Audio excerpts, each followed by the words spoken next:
And I'll tell you, honestly, I will love it if we beat them. Love it. Hello and welcome to another edition of the Warm Down today, joined by my mate, David. Why am I here? What do you mean, why are you here? Because you work about 6 foot away, that's why. For those of you who aren't aware, me and Dave have obviously just gambled hard and gone for our own little studio in Manchester so we can produce more quality content like this and have each other on hand to help out with making videos and stuff like that. And one of the first warm downs I had in my mind to do since we moved in here, obviously, was with Dave, and wanted to do this Sunday, but we was finishing building in here. Yeah. We are all the way down there, and we've got a bar at the other end as well now, which you're going to be seeing pretty soon. And then wanted to do it yesterday, and then yesterday was doing the bar side of stuff. So Too many excuses, isn't there? There's a lot. Just need to do it, right? But we was busy. But we've found holes in our busy schedule today to try and make this. So obviously the Manchester derby is slipping by really. So this is probably the last day we could have done this. Really to really talk about this. What a game of football for starters. Can we just start on what an absolute game of football? There's no neutrals in this office, but as a neutral, I imagine that was a cracker of a game of football to watch. Yeah, I think so. It really swung, didn't it, from both ways, and City dominated that first half, and they could have been 4 or 5 up. Easily. And then United in that second half were just so clinical, but they created real good chances, and I think that's the game. A bit similar to the Liverpool game at home, really, where we were clinical. 2 shots, 2 goals.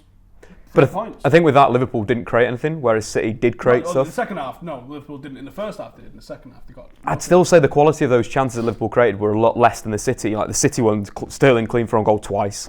Obviously, Gundogan in the second half hitting the bar. We forget about that. They had a lot of really good chances. You look at the expected goals, it's obviously swings to City. But then the thing is that Raheem Sterling had a better expected goals than United did. Yeah, 100%. But you think the goals that United scored all finishes within the 6-yard area, so that the expected goals of those chances were huge, and that's why United scored 3 goals from it. Because was it all inside 6-yard or just? Just about. You're thinking Pogba was through for the side foot. You're thinking he was through for the header, and of course Smalling was through. So they were really, real good chances. Edison as well, best keeper in the Premier League, my arse. There's a thing about taking good chances as well, isn't there? Because you see, like one of the criticisms I have of Harry Kane is that he just gets the ball anywhere inside the opponent's half and pings one. Yeah, it's because he can probably score from a lot of those angles. Remember his goal that he scored against Arsenal? I do, but remember, like, in a big game especially, I think you have to take your chances better. I think you have to.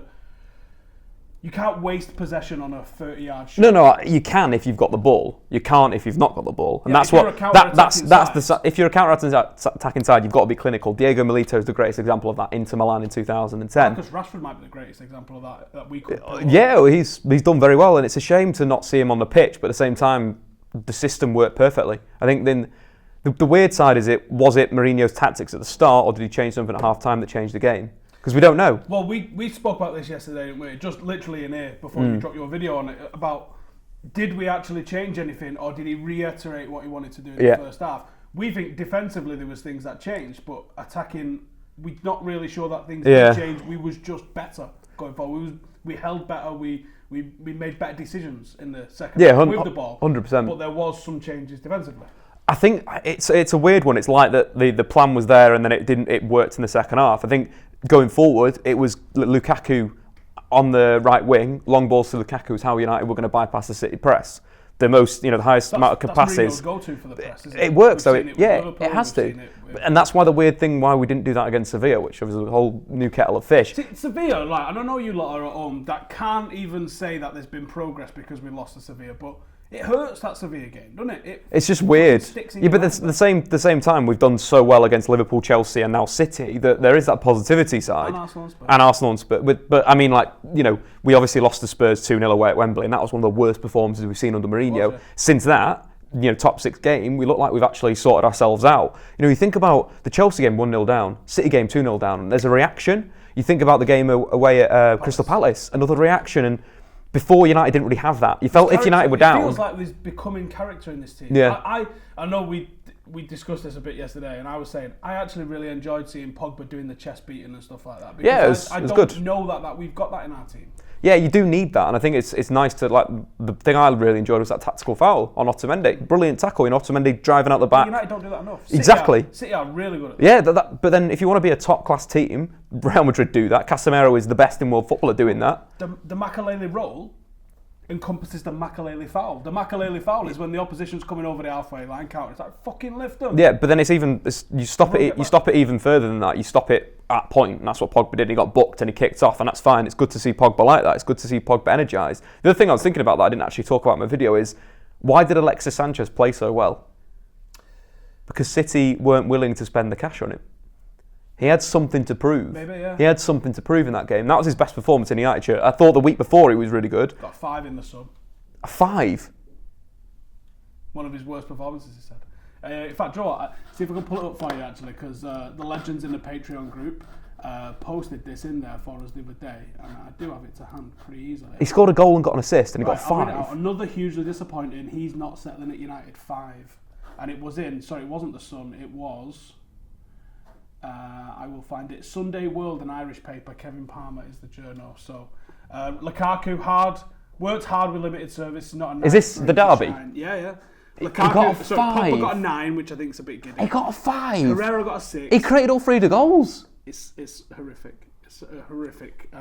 Madness. Absolutely horrific. You see how he twisted Otamendi up as well? Like, that was big. That was a big move. You showed me that over and big, over big again. move. Yeah, big Silva move. did as well, yeah. Yeah, so it's like he pretty much did create those out of nothing. Yeah, I gave Jesse Lingard a lot of credit in my video because I thought his movement was brilliant in the second half. Jesse Lingard really came into the game, moving into a central position, and it worked for United. And that's what I'd quite like to see in the bigger games. Lukaku on the right wing, Sanchez on the left wing, and Jesse Lingard through the middle. I think there's something in that. I think they won't deliberately move Lukaku to a right wing spot, like the way you get with Martial when he's got But he's got the paint on his boots. It's not that's what I mean. It's not that position. It's more inside. It's more of a 4-4-2 diamond. Well, if we actually have a look, and I'll try and remember what point we're talking about this and try and put it in. If I don't, I'm sorry, but because I just want to get this out really. But I will try and flash up the average positions. The average position touch, and he's on the right hand side of the D. Sanchez on the left. It does look like a 4-2-2 in this, where the average actions happen, didn't it? But you could also go, it looks like a slightly skewed over 4-3-3. So what you'll see on that average positions is you'll see Jesse Lingard tucked in a little bit. If you actually compare his average positions in the second half versus first half he was really wide, second half he wasn't. That one, it linked the United attack together, and the movement for the Pogba second goal was incredible. Go and watch that back. Incredible, pulls Otamendi and Vincent Kompany away, opens up the space for Pogba. But more importantly, it was dealing with Fernandinho, because we couldn't get near Fernandinho at first half. It was dictating the play. Second half they played a lot more narrow. We said this yesterday, that it did look like Matic was marking Fernandinho, which is the opposite six, which is weird. But it was because nobody dealt with him. Like, nobody was on him, and it was literally... I think it was more like Matic was like, fuck, I'll have to go deal with that, rather than he's my man. Yeah, it was one thing that I mentioned on my video. Basically, that consequently meant that Sterling had space because Matic moved out that space, and consequently that pulled Eric Bailly, who was very, very poor in that first half, out, and Silva kept on running behind. David Silva, that is. And I think it's... like, it was honestly like they'd just not... Again, they'd not read the tactics brief, or they'd not done what they were supposed to be doing, because how can you have that in the second half that's so better, so much different? You could say City didn't play their first team, but the improvement of Manchester United in first versus second, yeah, you're going to rally the troops, yeah, but there was these either tactical tweaks. Just tweaks, because as a lot of people have noticed, and a lot of people have forgot as well, the first 20 minutes, that was a good performance from United. Didn't create a lot, but it was a solid performance. Yeah. We were starting to create chances. We was finding gaps. We didn't have any shots, I don't think, in that first 20. But we was in the fight, weren't we? And it was a really good game of football. City was coming at us. We was going at them. They was having a little bit more success. And then they scored their 2 goals. And it was like the arse fell out of United until we got back in the dressing room. Yeah. It was a very... Because then I think City then just created chance after chance after chance all the way up to half time. So the tactical switch from Guardiola, as we spoke about, was Silva going out wide, Bernardo Silva, and Sterling going into the middle. Sterling, he's getting hammered by the press for missing those chances, but he was brilliant. In a creative sense, he was fantastic. He should have had 3 assists. But you can't deny that you've got, like we said earlier with Harry Kane, you've got to take those chances. Yeah. If he takes those chances, they're going at half-time 3-0, United don't come Yeah, but the same thing, they're not 2-0 up if Sterling isn't creating that movement. I guess. They may be 1-0 up, they're not 2-0 up. Well, I think both of those goals, I mean, all right. Yeah, so the first goal, Sterling's involved in the move that gets Sane wide, and Sane crosses and it's a corner. So you can kind of say that he's involved there. But that second goal, it's all Sterling's movement. A poor kick from David De Gea, space to exploit. Talking about movement as well, because this is something that both of us have clocked. And I was talking about yesterday that there was a Mata goal. I can't remember if it was against Old Trafford, but Lukaku runs across the face of 2 defenders and drags everyone out of the way for Mata to just have the easiest of tap-ins. Lukaku got hammered for his performance at weekend, but his movement is opening these gaps for other people. And we sort of, well, I've touched on it a little bit this season where I've said Lukaku's overall gameplay is better for us than Zlatan. Yeah, it is, 100%. Evidenced by the fact that there's so many people on over 10 goals. Yeah. So many other players in double figures, whereas I think last season it was... Seriously? It's like a remix.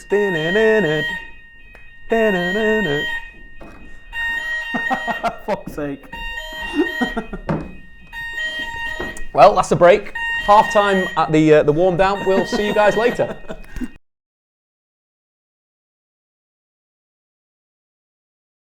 So we didn't die.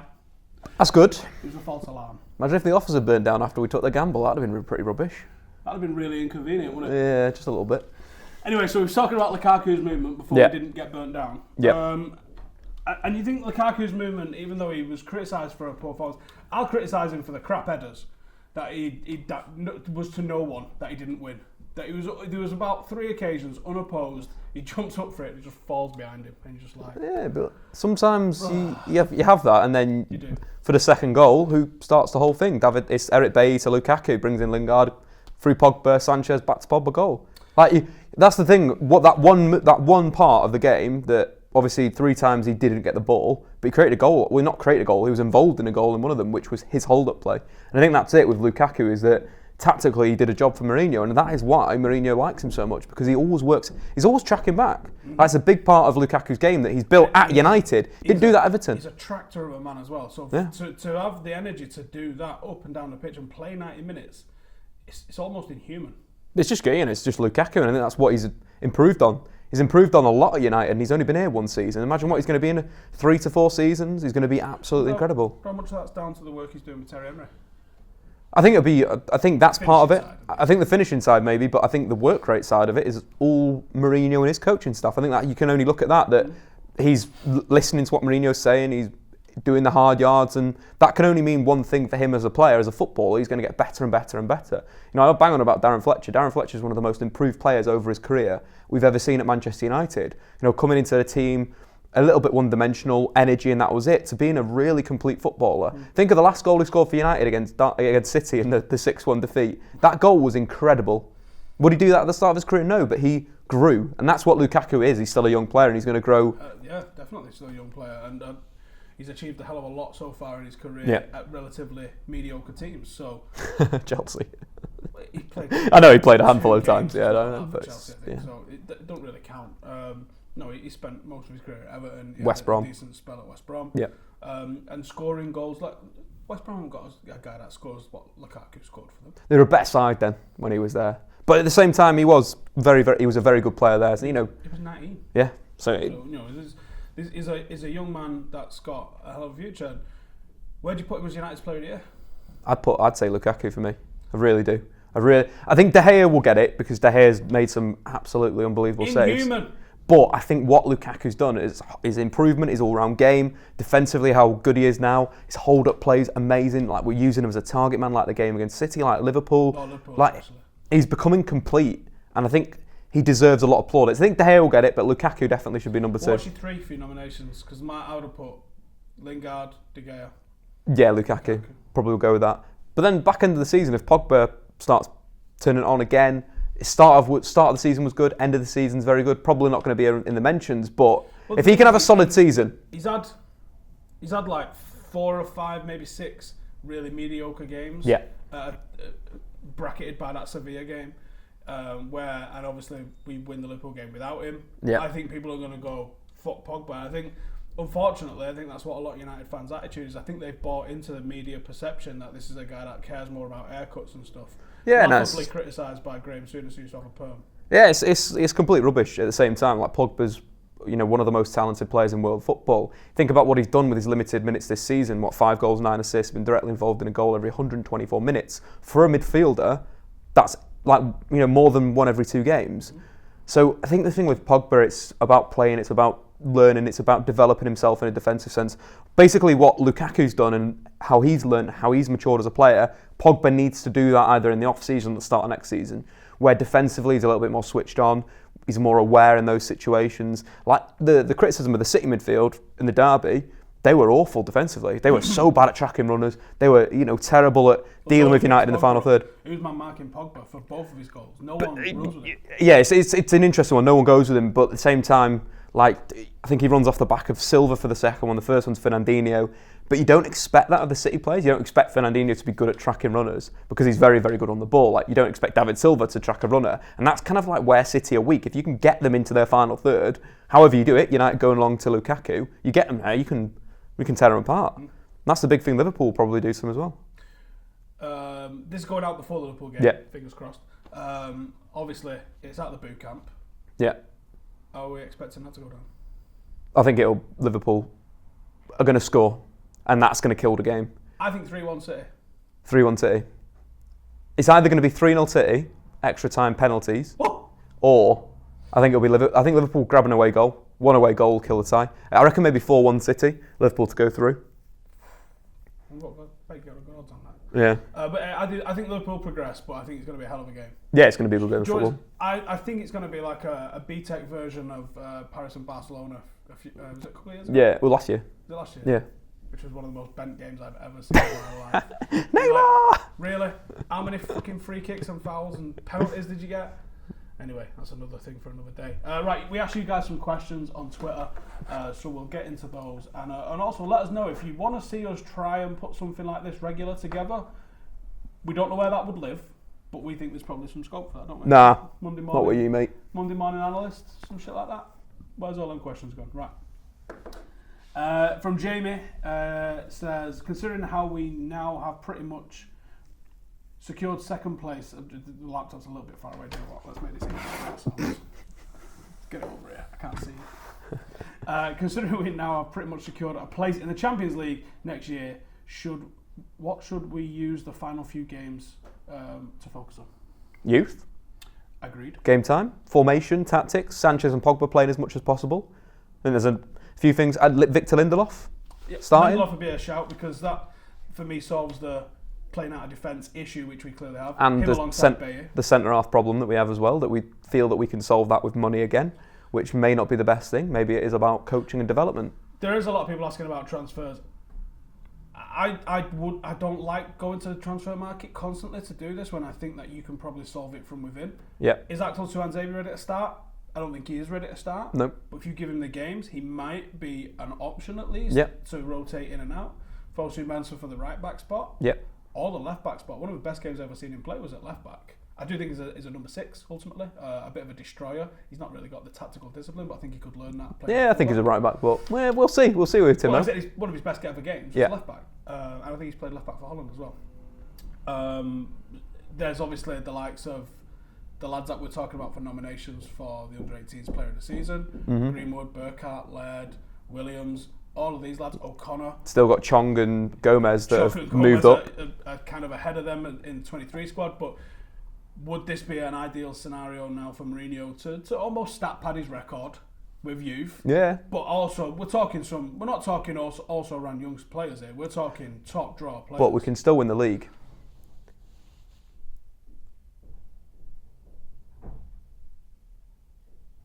I'd say, right, as soon as City win the title, then we throw the youth in. Do you know what I mean? Like, so we play competitively. Like, we try and get a bit of a run together. Between us and third. Well, we're already pretty far from Liverpool. We've got 2 games in hand, and we're already 4 points ahead, maybe. Yeah.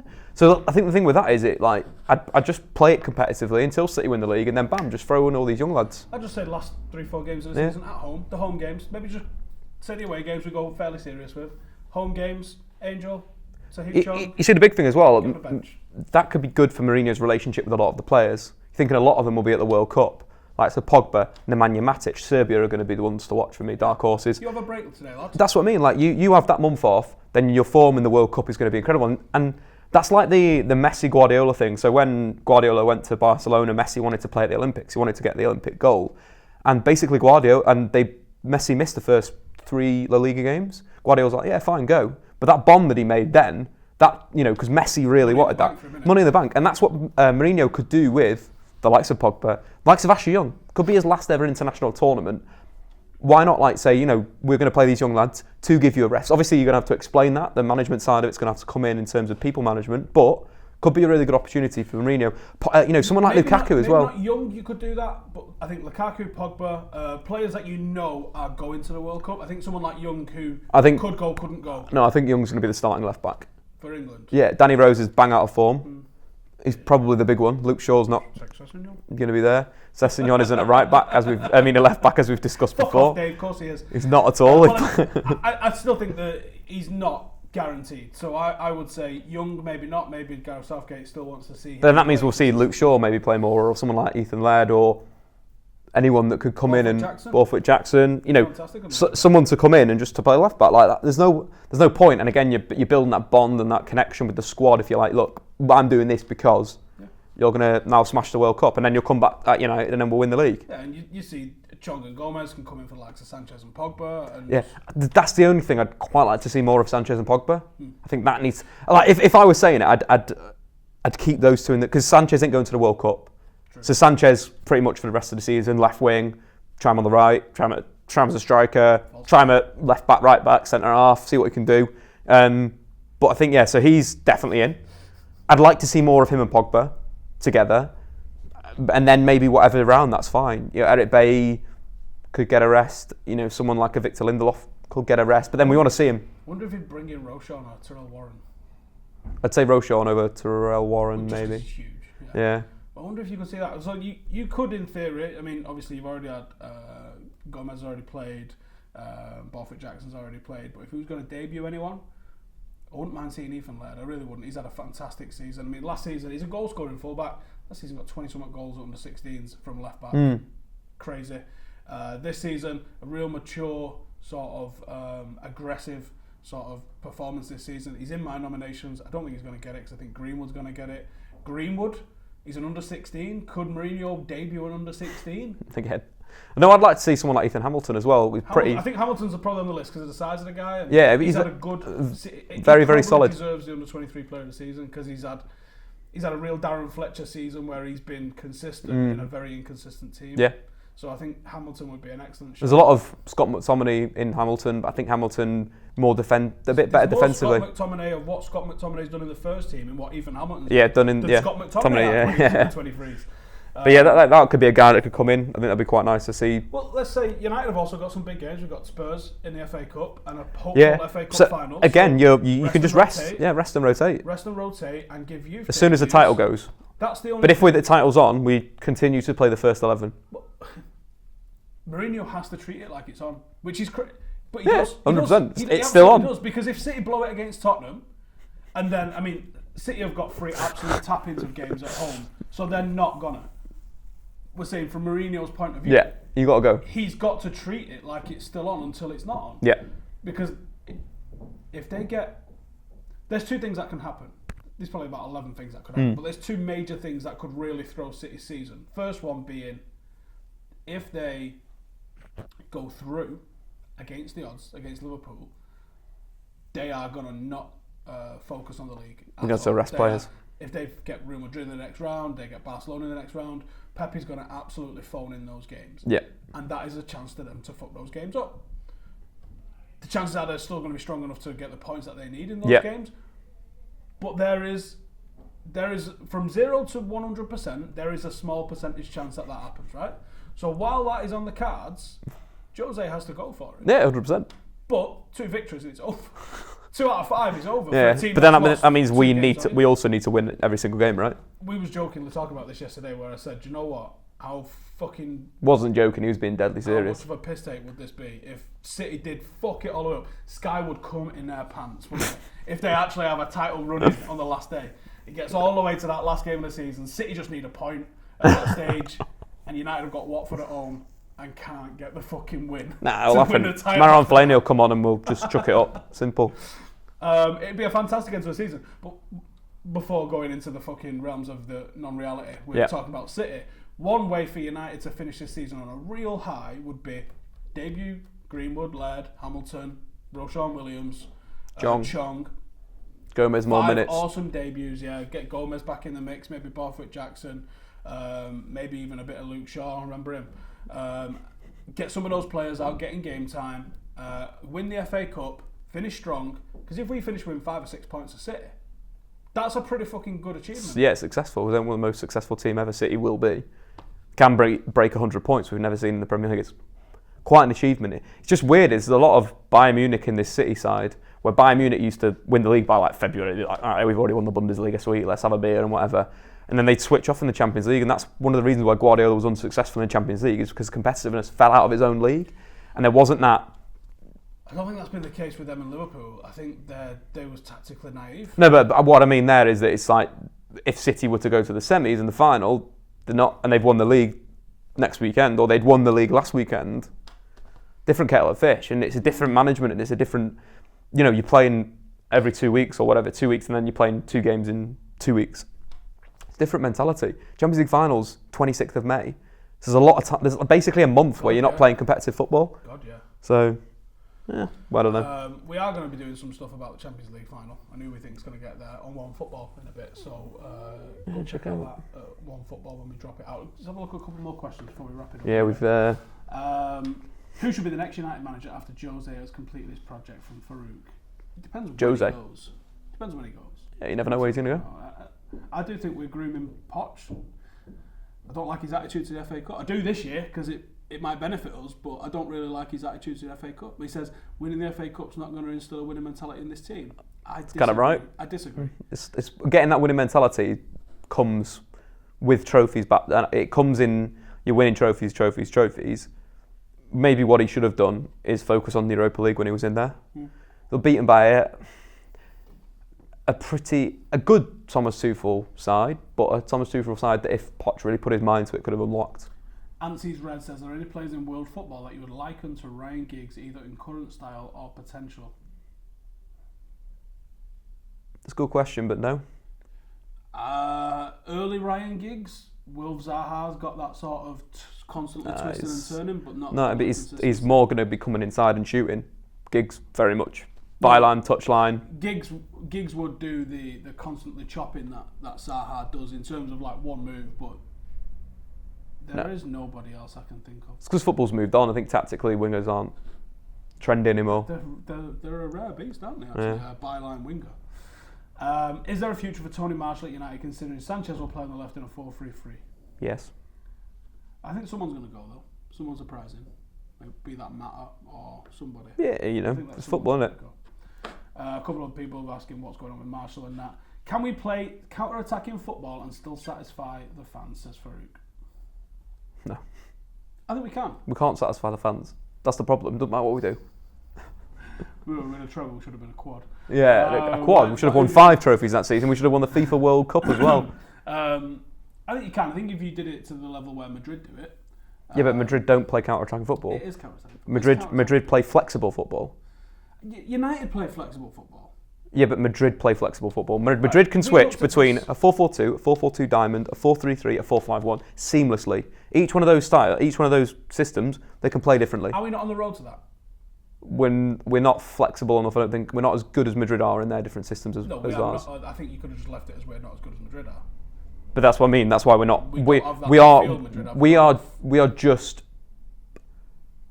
like the way Madrid play, the tempo they have when they have the ball. We are nowhere near that, and that's what we need to aspire to be. Is Real Madrid on the ball? But when we come up against the 4-0 FC early part of the season, we show we can hit teams and hit them. Yeah, we hit them well on the break, but that's not how Madrid play. Madrid will dominate you. Is that we can show in those games we had the overwhelming amount of possession. When we scored, it was on the break, but we dominated possession in those games. But that's the thing, we dominated possession. Our possession was terrible. Really bad areas, really bad passing combinations, and that's the difference. Madrid will outpass you for 60 minutes, then Benzema will go off, Asensio will come on, then someone like a Isco will go off, Vasquez comes on, then they play on the counter-attack. We did have that in those last 80 minutes. We did start switching to a 4-5-1 and we were breaking really well through the middle. We've stopped doing that, which is a bit weird. We've stopped switching to that 4-5-1 from the 4-2-3-1 against the weaker sides.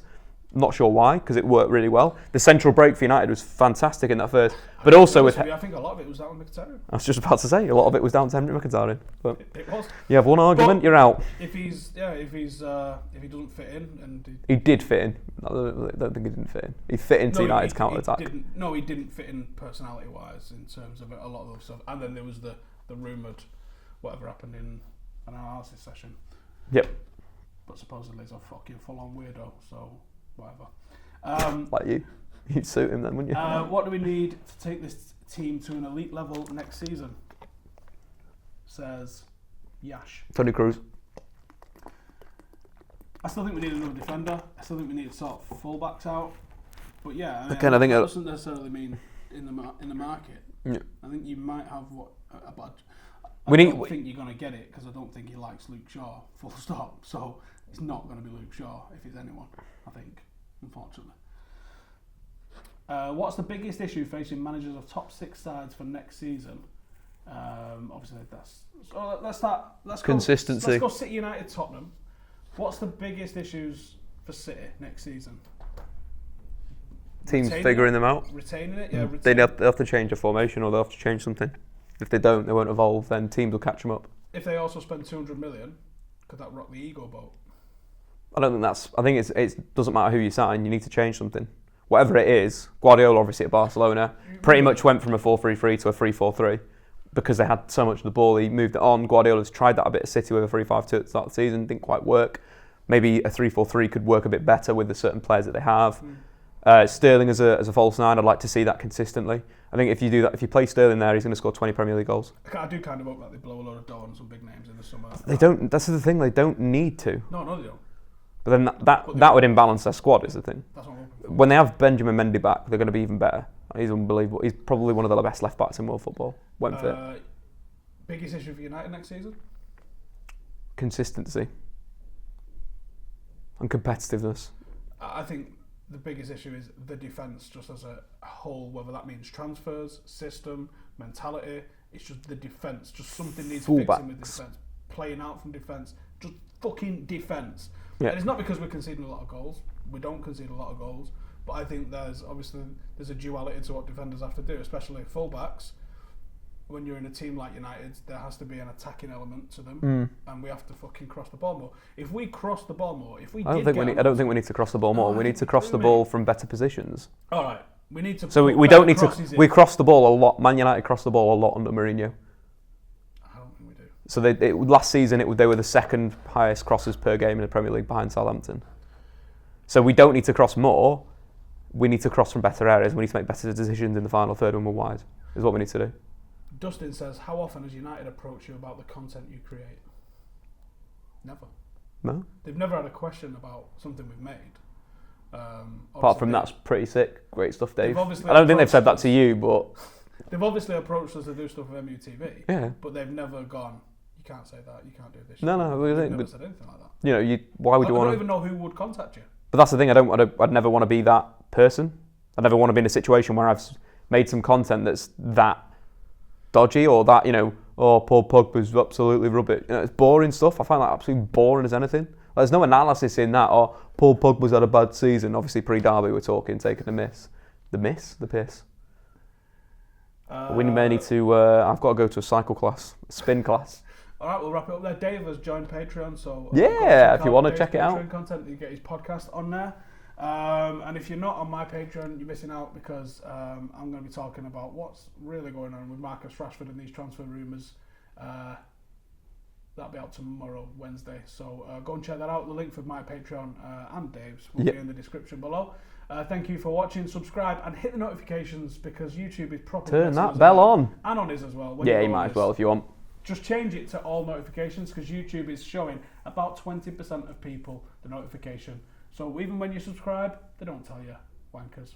Anyway, thank you guys for watching. We'll see you in the next one. Laters. Demonetised. Welcome to the Stephen Howson Football Channel. This is where I will take you through everything that I do revolving around football, be it that at Old Trafford or elsewhere. This is where you will get your match previews, your reviews, your football vlogs, your scout reports, your transfer talk, your youth reviews, your documentaries and anything and everything revolving around football. I absolutely love this game. Do me a favour and subscribe. Thank you for watching.